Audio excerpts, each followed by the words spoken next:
A pinhole camera captures an image upside down. On va continuer, on va voir des choses qu'on n'a pas vues jusqu'à présent. C'est-à-dire que si je refais bouton droit, n'oubliez pas que ici on a pas mal d'éléments qui vont se retrouver ici. Là, jusqu'à présent, on utilisait souvent cette petite icône, il me semble. Mais c'est vrai que quand je crée des masques, je préfère aller directement ici. Mais white mask, black mask, bitmap, etc., c'est la même chose que j'ai ici. Donc c'est vrai que j'ai quand même plus l'habitude d'utiliser le bouton droit. On a la possibilité, par exemple, si je veux copier... par exemple, tiens, on va faire quelque chose d'assez cool. Ce que je voudrais, c'est, maintenant que j'ai cet élément que j'ai fait, que je trouve merveilleux, fantastique, etc., je voudrais que mon matériel, pardon, on va aller chercher un matériel... par exemple, ouais, aluminium, c'est pas forcément ce que je voudrais quelque chose qui soit plus différent. On va aller dans la partie matériel. Oui, on va prendre celui-ci. Hop, je vais le mettre par-dessus. Donc, il prend le pas forcément sur mon matériel qui se trouve en dessous, qui est le matériel test.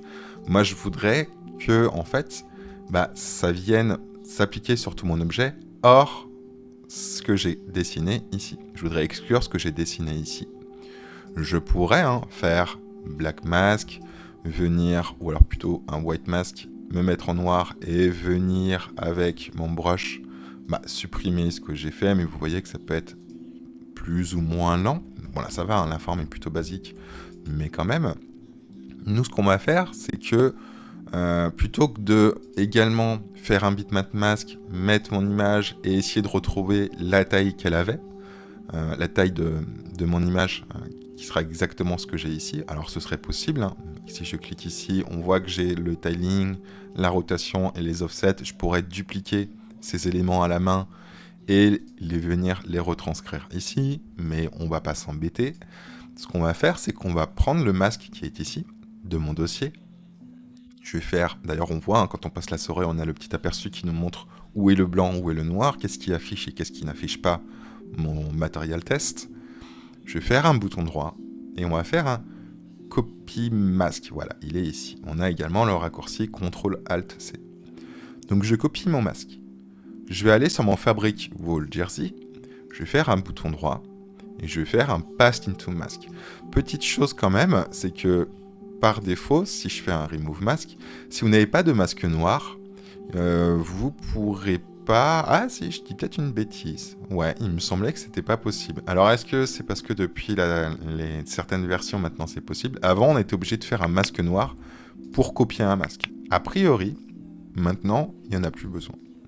Et vous voyez que dès que je fais un Paste into Mask, qu'est-ce qui se passe? Automatiquement, ça m'a copié mon masque que j'avais ici et ça me l'a collé directement ici. Donc finalement, ce qui affecte mon matériel en rouge va affecter mon matériel Fabric Wool Jersey également.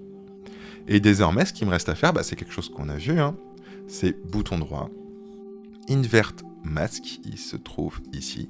Et là, vous voyez, en 2 clics, qu'est-ce que j'ai? J'ai exactement ce que je voulais, c'est-à-dire que mon matériel Fabric Wool Jersey, va s'appliquer partout, sauf là où est mon matériel test, mon layer test.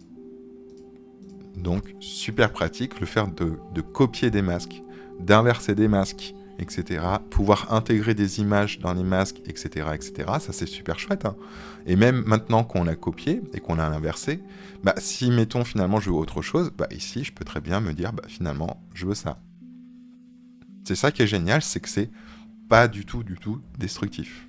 Et elle, pareil, je vais faire la même chose, je clique dessus, je mets ça, et là vous voyez que directement, sans devoir me prendre la tête de peindre, de dépeindre, de corriger les choses, etc. Surtout que dans une production, ça arrive souvent qu'il y ait des décisions qui évoluent, qui s'affinent, etc. Là, voilà, en 2 temps 3 mouvements, vous avez quelque chose qui n'est pas du tout destructif et qui peut changer à n'importe quel moment.